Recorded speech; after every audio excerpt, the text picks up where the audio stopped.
Assalamualaikum, jumpa lagi dalam Kembar Sembang Bola. Macam biasa, aku dengan PJ akan review game EPL. So hari ni minggu ke-10. So J, first game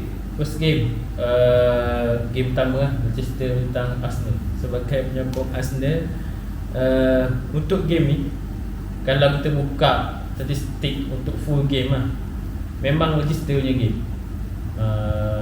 Dia punya passing apa semua Manchester pegang, position pun Manchester pegang. Tapi pada minit ke 20, lebih kurang 15-20 itu kalau ada WhatsApp aku mengatakan game ni game Arsenal terbaik, Arsenal selepas Arteta pegang.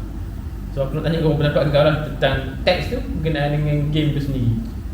20 minit pertama memang aku terus terang cakap the best game ever aku seen Arteta lah. Setakat Arteta pegang ni the best game lah. Sebab aku tengok high press daripada awal, daripada Aubameyang, daripada Lacazette, terus ke bawah, daripada atas lagi ni membuat high press.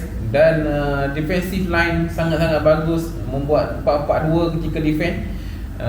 Dan kadang-kadang Smith Rowe turun ke bawah jadi 5-4-1. Aku rasa satu permainan yang agak baik dilakukan oleh Arteta pada 20 minit awal sebelum Brendan Rodgers mengubah formation. Brendan Rodgers adalah coach yang agak baik dan memasukkan dalam 15 minit, 45 minit dia masukkan Barnes. Aku rasa itu, dan memasukkan Lukman, mengeluarkan Amate dan memasukkan Lukman. Aku rasa satu in-game changing yang agak baik, memasukkan Barnes. Dan aku takut sebenarnya masuknya Barnes membuat shooting-shooting. Aku rasa order by Brendan Rodgers adalah membuat shooting.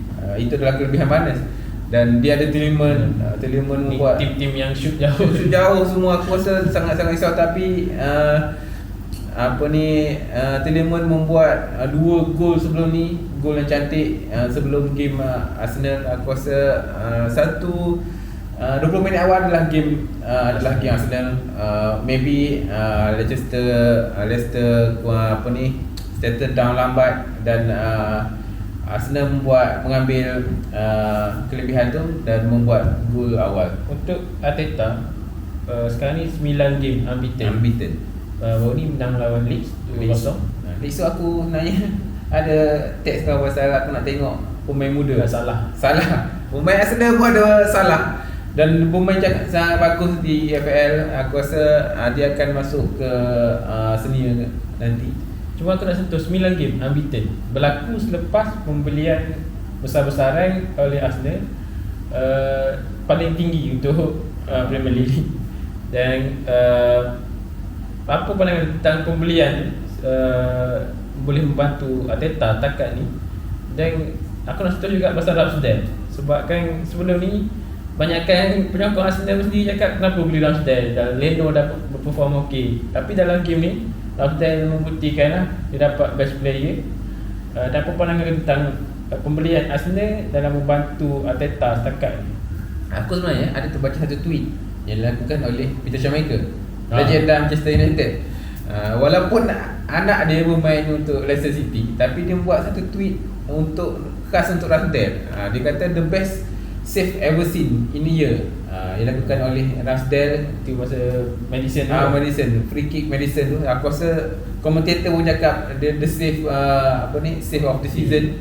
Dan 2 save lakukan, satu take a free kick dan satu follow up daripada event tu, dan keluarkan oleh Partey. Dan aku rasa Ramsdale pemain cakap bagus. Barnes membuat shooting yang agak menarik, dapat selamatkan oleh Ramsdale.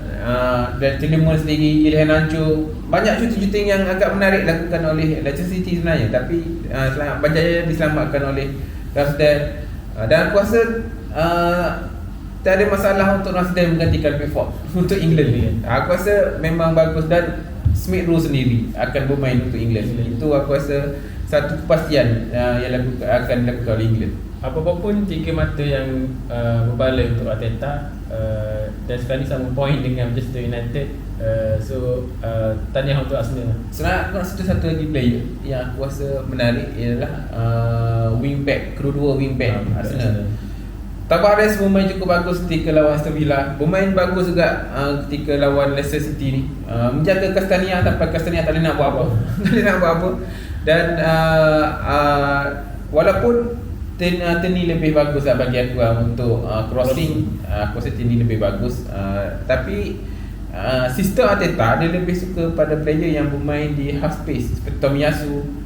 Dan Tavares membuktikan dia bermain cukup bagus di half space, membuat larian ke half space dan membuat satu shooting yang agak menarik. Aku rasa dan dia agak tenang bagi aku buat dribble yang agak baik. Satu dribble yang dia dribble kepada Lacazette tu, tapi Lacazette membuat crossing.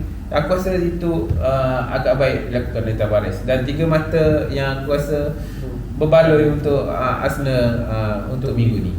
Okay, next game, Newcastle versus dengan Chelsea. So apa pendapat kau tentang game tu? First, Chelsea menang 3-0. Cuma aku nak sentuh ni, salah aku dah game yang keempat betul-betul Chelsea yang skor dia wingback. Kalau tak Chilwell, yang ni James.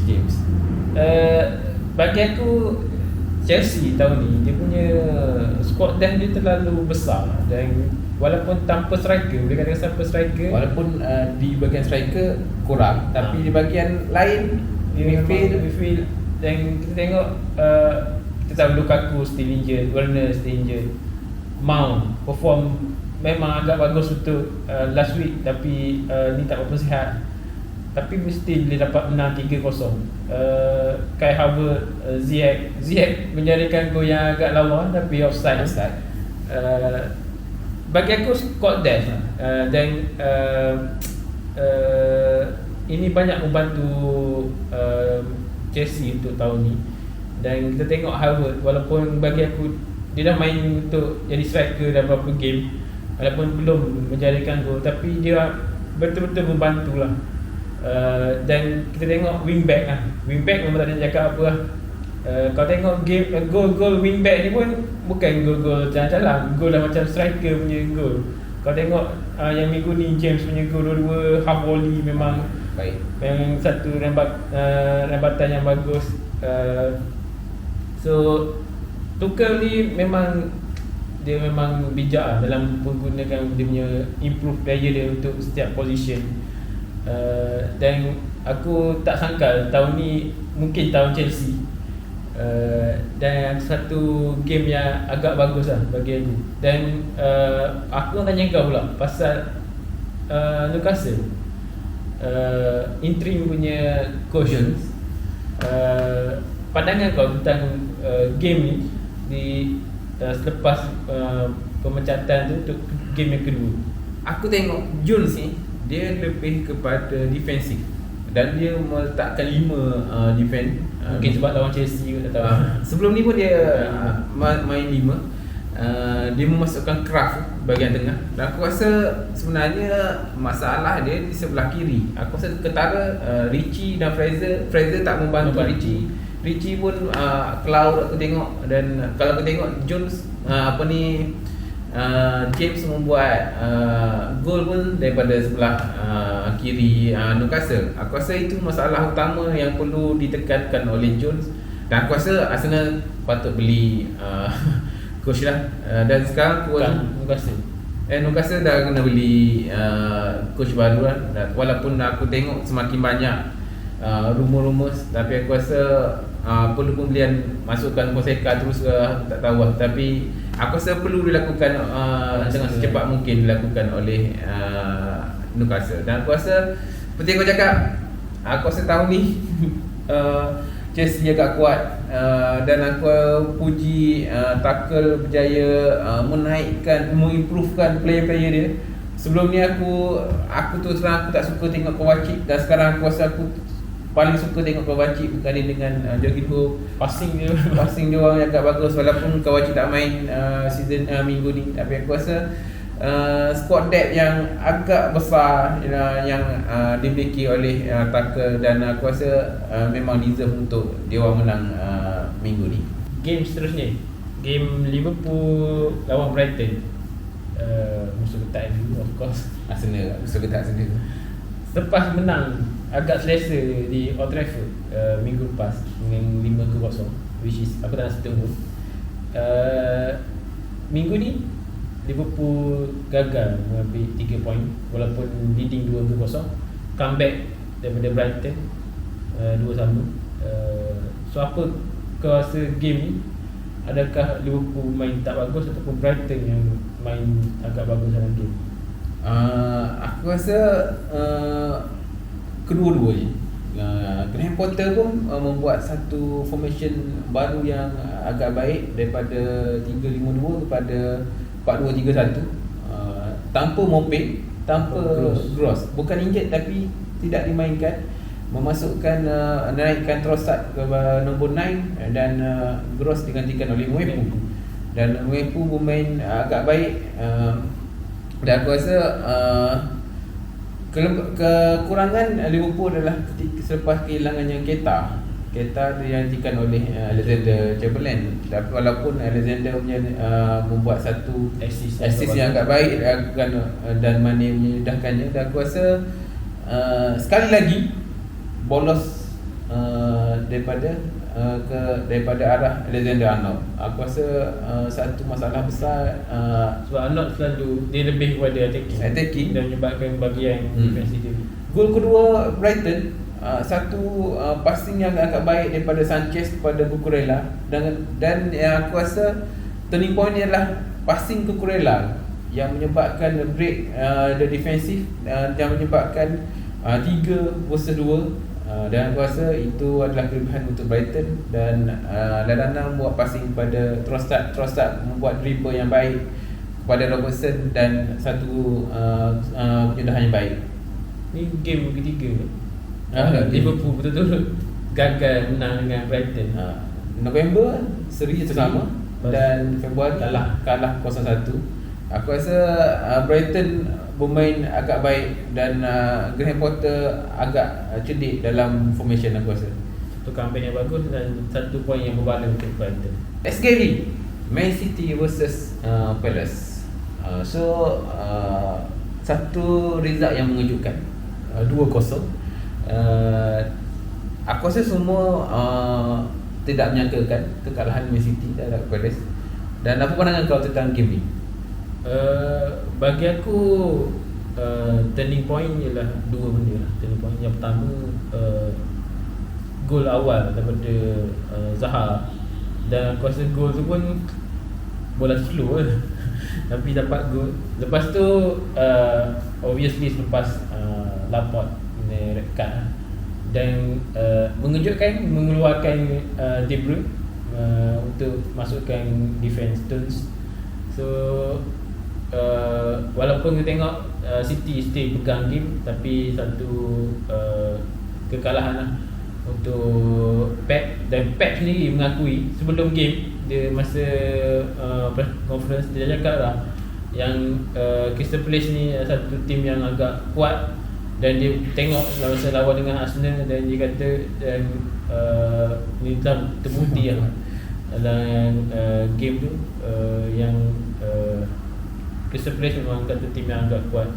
Dan setiap minggu kita review, kita tak akan miss untuk menyebut satu nama untuk Crystal Palace, Gallagher. Dan satu permainan yang agak bagus, dan berjaya membuat satu assist dan satu gol.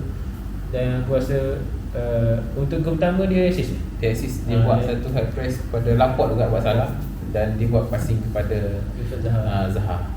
So kredit untuk Gallagher. Macam kita selalu cakap, learn daripada Chelsea. Satu future untuk England juga bagi aku. Dan obviously sebabkan kehilangan, bagi aku lah, kehilangan seorang player dengan ketinggalan 1-0 menyebabkan moral dah down. So aku rasa itu lah penyebab utama untuk City. Okay, aku nak tanya Ji, ketiadaan nombor 9 oleh Man City, adakah itu membantukan serangan Man City? Untuk pandangan aku lah, memang satu ketiadaan yang dirasai oleh Pep. Sebabkan sebelum ni Pep ada strong nombor 9 Aguero. Dan Aguero kita tak boleh sangka lah macam mana performance dia, macam mana dia punya goal, punya scoring ability dia. So bila tiada orang yang pure nombor 9, bahkan dia orang main false 9, sebelum ni sekarang ni Foden yang main false 9. So agak mencacat sikit kan corak permainan City selepas ketiadaan Aguero. So aku rasa Januari ni Pep perlukan seorang nombor 9 untuk membantu City untuk tahun ni. Aku nak sentuh sikit seorang pemain yang membuat satu larian yang agak baik ketika gol kedua kita place itu Olise membuat satu larian walaupun dia main 2 minit. Larian yang agak baik dilakukan Olise. Aku rasa pemain muda yang bagus untuk England. Ketika lawan Leicester City itu pun dia bermain agak bagus menyanakan gol. Walaupun dia bermain 5 minit, larian yang agak baik dilakukan Olise yang menyebabkan gol daripada Gallagher tu. Satu passing kepada Zaha kepada Olise balik, Olise kepada Gallagher. Satu permainan yang agak baik dilakukan Olise. Aku rasa pemain muda yang bagus untuk England. Itu bagi aku lah satu pertukaran yang agak bagus. Pada minit last mungkin semua dah penat masukkan player yang muda yang boleh run, dan Olise membuktikan kemasukan dia membuahkan hasil dan menjadikan lagi satu gol untuk Crystal Palace. Dan Palace berjaya keluar daripada seri. Setelah 6 kali seri, hanya 2 kali menang. Aku rasa satu tim yang perlu dipandang oleh tim-tim lain. Aku rasa Vieira dah menunjukkan taring dia, dan aku rasa dia akan menjadi satu tim yang agak tough untuk tim-tim lain di EPL. Okay, apa-apa pun 3 poin yang berpandang untuk Crystal Palace dan Vieira. Game seterusnya, game Burnley menentang Brentford. Aku tahu selalu cakap Brentford atau tim kesukaan kau untuk season selalu tengok lah. Tapi untuk game ni mengejutkan. Sindas kemenangan pertama untuk season ni Burnley. Gol agak besar 3-1. So pandangan tentang game ni, apa kekurangan Brentford?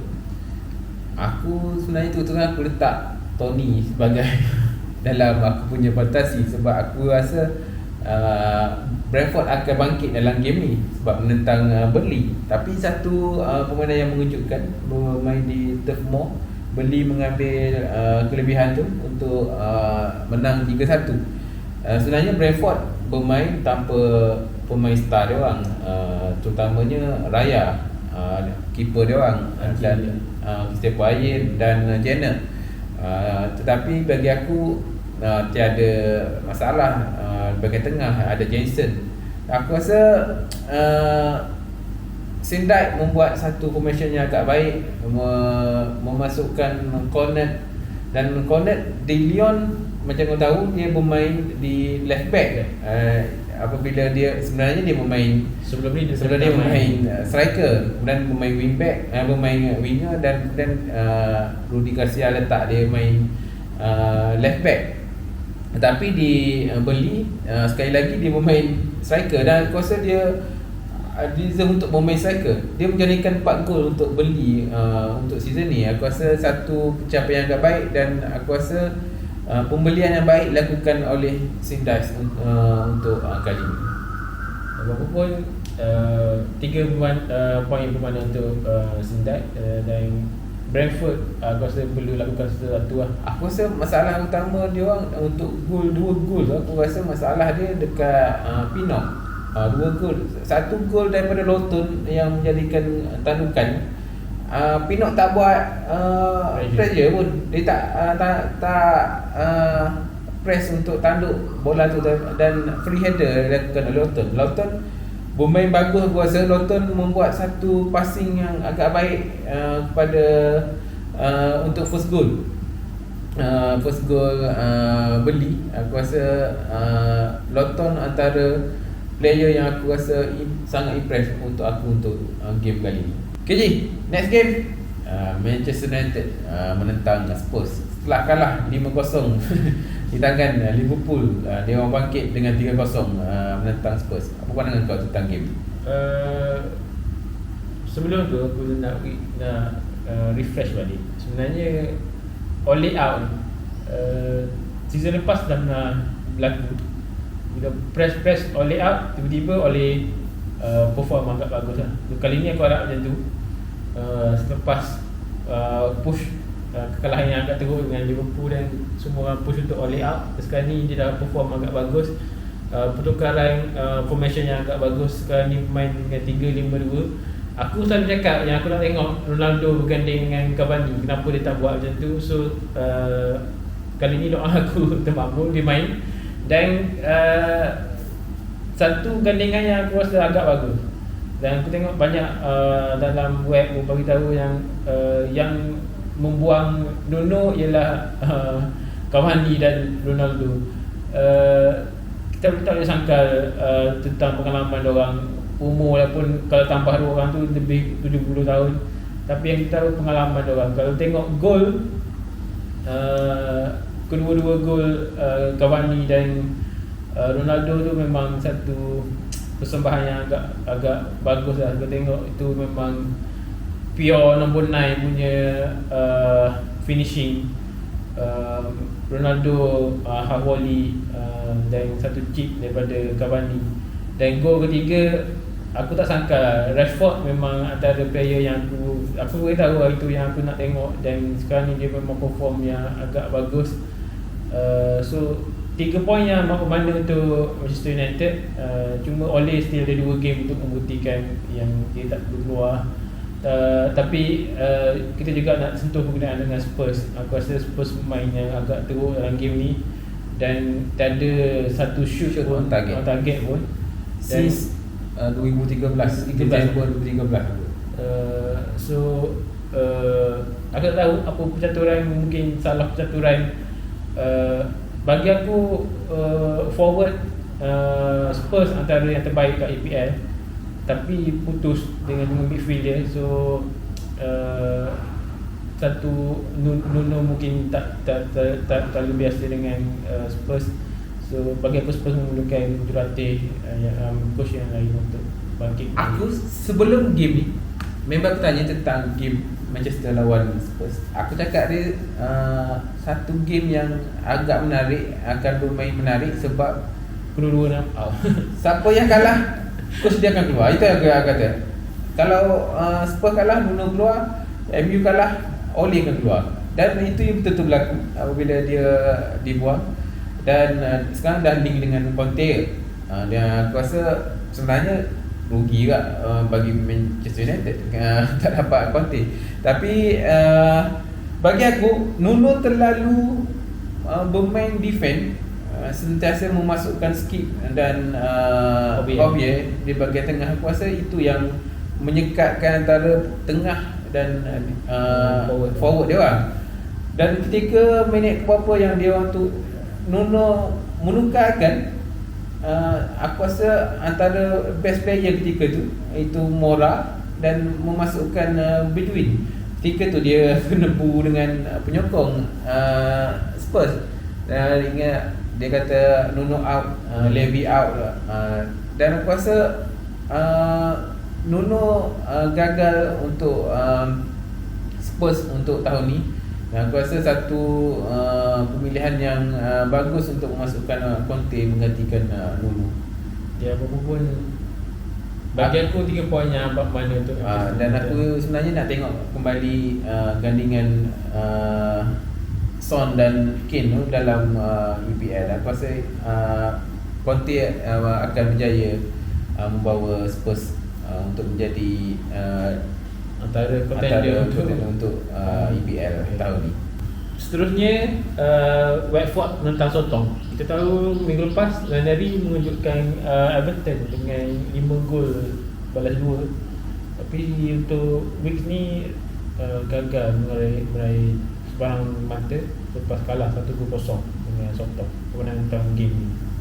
Dia main di Watford. main di Brentford, dan Soton turun tanpa Roja, dan dia menurunkan Cik Adam dan Eden Ezron. Walaupun aku rasa gol dia oleh Cik Adam agak baik, tapi aku rasa agak tumpul di bahagian depan. Banyak peluang dia orang dua orang ni di bahagian depan gagal menyelesaikan gol. Tetapi kelebihan utama dia orang adalah di bahagian tengah. Kembalinya Ross selepas kad merah itu. Dan aku rasa aku nak puji pemain wingback dia orang, iaitu Walker Peters. Pemain sangat bagus, dan berganti dengan Salisu. Aku rasa Salisu bermain agak baik untuk game kali ni. Seperti game lepas pun dia bermain bagus. Dan satu lagi ialah McCarthy. Satu save yang agak baik dilakukan oleh McCarthy adalah satu turning yang dilakukan oleh Fletcher. Dan save yang agak baik dilakukan McCarthy. Sebenarnya banyak dilakukan save dilakukan oleh McCarthy. Dan satu kemenangan yang agak baik dilakukan oleh Soton. Dan sepatutnya Ranieri mengambil peluang ni untuk menang lawan Soton. Sebab pitches dia lepas ni agak teruk. Arsenal, Man United, Leicester City, Chelsea, Man City.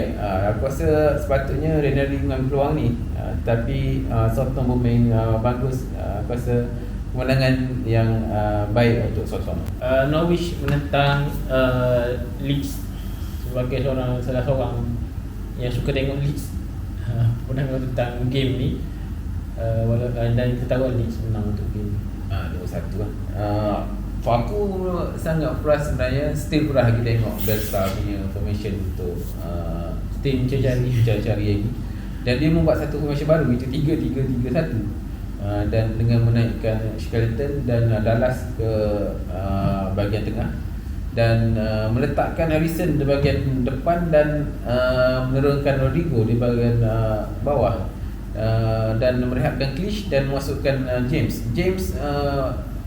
sebenarnya hampir menjadikan gol pertamanya untuk Leeds, tetapi berjaya dibuatkan oleh Handy di tengah di bahagian garisan gol.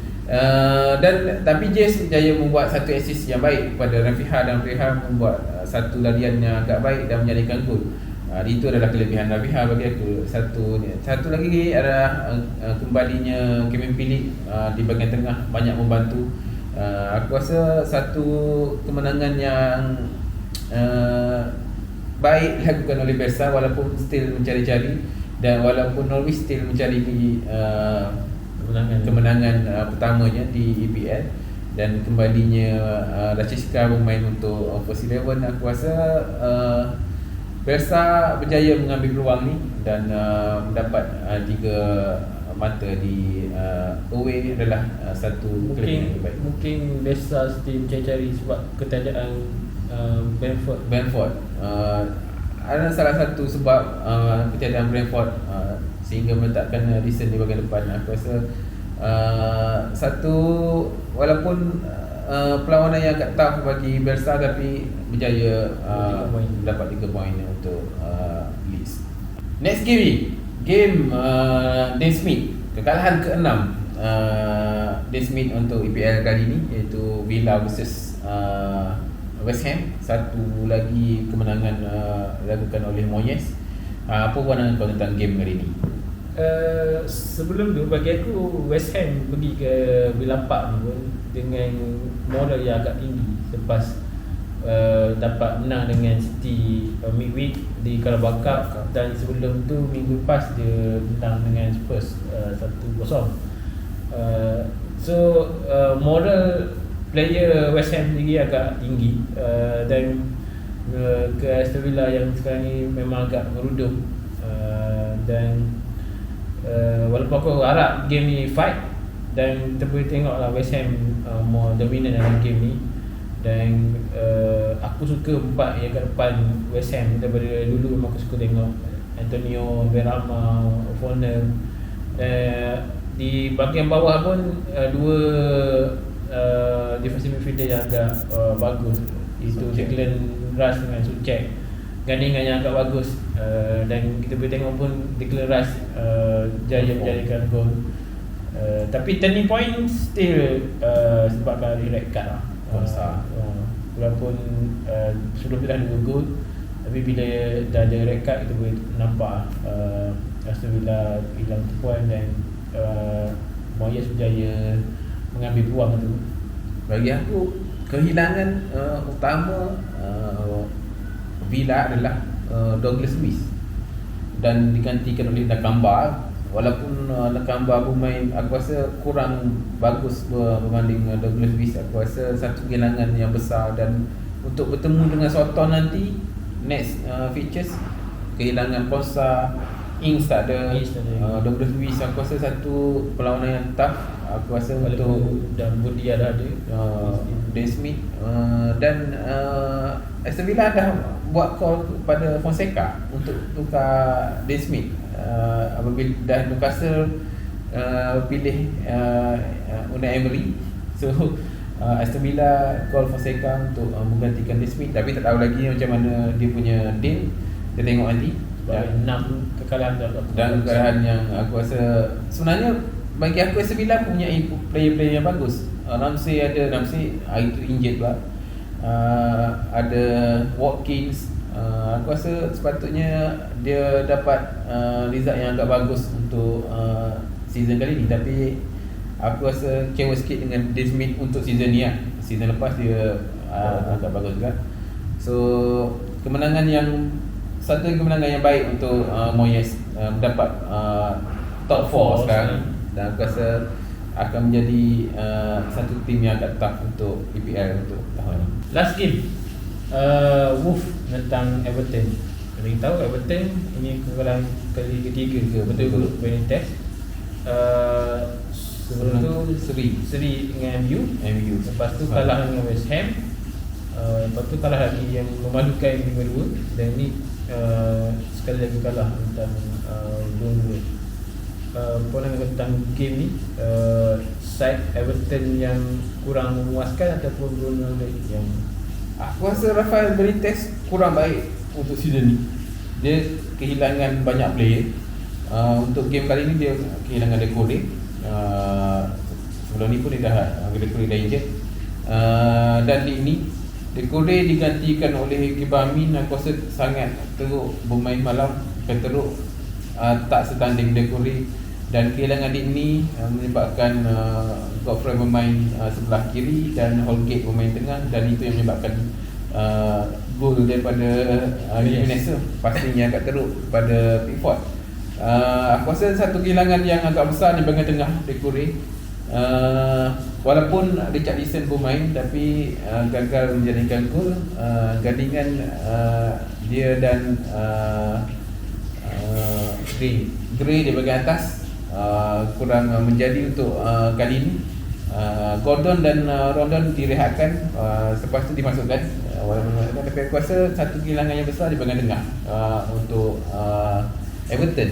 Untuk Wolves, bagi aku satu lagi permainan yang agak baik dilakukan oleh Bruno Lage.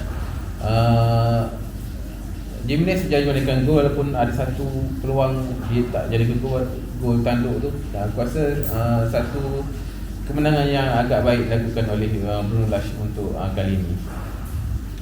Okey. Takat ni saja video kita untuk kali ini, review untuk kita ini. Sampai jumpa next video untuk features ataupun next video. So siapa yang belum subscribe channel Kembar Sepak Bola, boleh subscribe channel ni, support sikit aku dengan PG. InsyaAllah kami akan sajikan video-video yang menarik dalam arena bola sepak. So ada apa ni? Okey, jumpa lagi untuk next video. Jangan lupa